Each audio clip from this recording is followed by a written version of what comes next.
우리가 예비군들에게는 현역 시절에 보지 못한 장비를 지급하게 되고 또 낡은 시설에서 훈련해도 되는 것으로 당연시되어 왔습니다. 훈련에 참여한 예비군들에게도 최저 시급도 주지 않아도 당연한 것처럼 우리가 여겨왔습니다. 물론 현 정부 들어서 이런 훈련비 지급도 상당 부분 개선돼 가고 있는 것도 사실입니다만 이 전작권 이후에 상비군과 동등한 수준의 예비군을 건설하기 위해서는 그 정도 수준으로는 안 된다고 생각이 됩니다.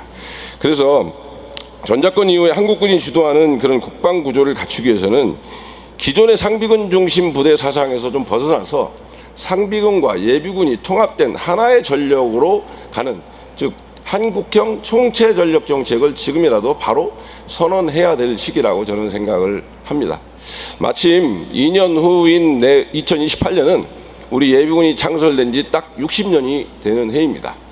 전작권 회복과 어느 정도 시기가 맞아질 수 있다고 보인다면 이 예비군을 거의 재창설하는 수준에서 뭔가 특별한 정책적 계기를 마련한다면 전작권 회복 이후에 한국군 주도의 이런 국방력 완성에 큰 기틀이 될 것이라고 저는 확신합니다. 이상입니다. 네, 감사합니다. 상비군과 예비군 통합 운용 아이디어를 주셨고요. 다음에 네, 강건작 위원님. 네. 뭐 좀 관점을 좀 달리하는 얘기를 좀 하고 싶은데 사실은 전작권이 전환되면 지금 현재 연합사 체제가 미래 연합사 체제로 바뀝니다. 연합사 체제는 사실은 한미가 공동의 판단, 그 다음에 신뢰를 기반으로 지금까지 잘 작동해 왔고, 그 다음에 사실 뭐 전쟁 억제의 기한바도 분명해서 미래에 전작권이 전환돼도 미래에도 이제 그런 체제로 가겠다 하는 그런 공감대가 있는 것이 분명합니다. 그런데 만약에 한미의 어떤 판단이 달라질 경우, 이를테면 한반도 방위는 한국군 단독으로 할 수 있으니까 미군은 뭐 지원만 하겠다라고 하는 순간 사실상 우리가 전적으로 책임져야 되는 구조인 것도 사실입니다.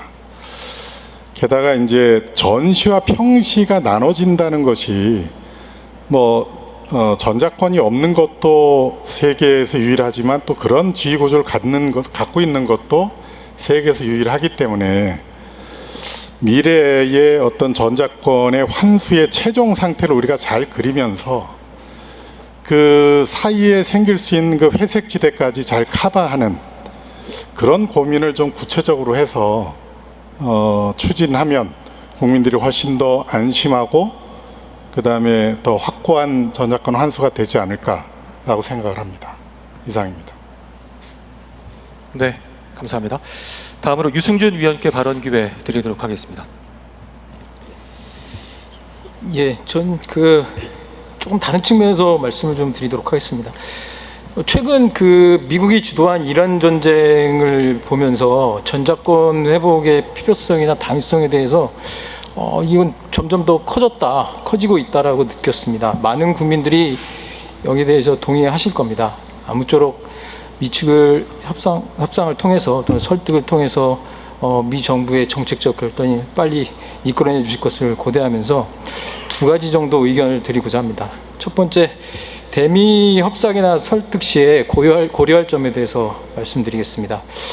미국이 지금까지 보인 태도나 트럼프 대통령의 대선 전후의 발언들을 볼 때 미국 정부는 전작권 협상 과정에서 방위비비 분담금 증액을 요구하거나 추가적인 무기 구매나 대미 투자 등 이런 것들과 연계를 할 가능성이 있어 보이고, 한편으로는 저희가 지금 앞서 발표하신 계획에 핵추진 잠수함 사업을 이제 해야 하는데, 여기에 이제 미국 정부나 의회 동의가 협조가 절대적으로 필요한 상황입니다.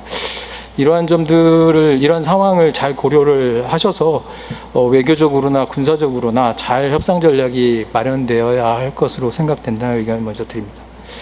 두 번째는 전작권 회복에 관련돼서 이것은 우리나라 주권 회복에 대한 문제고 자주국방을 세우는 그런 아주 국가의 민족의 중요한 사안이라고 생각이 듭니다. 이러한 사안에 있어서 국민과 함께하는 그 전작권 회복이라는 생각을 좀 해보았는데요. 지금까지 전작권 회복에 관한 이 세 가지 조건 또는 세 단계, 3단계 이제 검증과 관련돼서 세부 조건이나 검증 과제의 구체적 내용들이 공개되지 않았었습니다. 평가 검증의 기준이나 방식에 대해서도 공개하지 않았습니다. 이러한 상황이라면 국민들 시선에서는 사실상 미국의 입장에 따라서 전작권 회복 시기가 결정되는 것 아니냐라는 평가가 나올 수밖에 없습니다.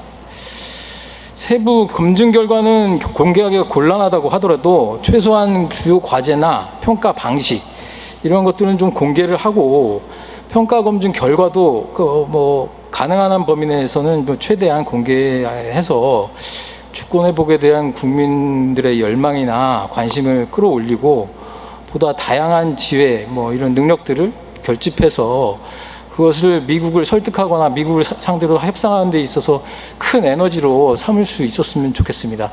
국민들이 이 전작권 회복에 대한 절대적인 지지와 열망을 표해 주신다고 하면 미국도 우리들의 노력에 의해서 설득이 되리라고 믿습니다. 이상입니다. 네. 자, 다음은 노영만 위원께 발언 기회 드리도록 하겠습니다.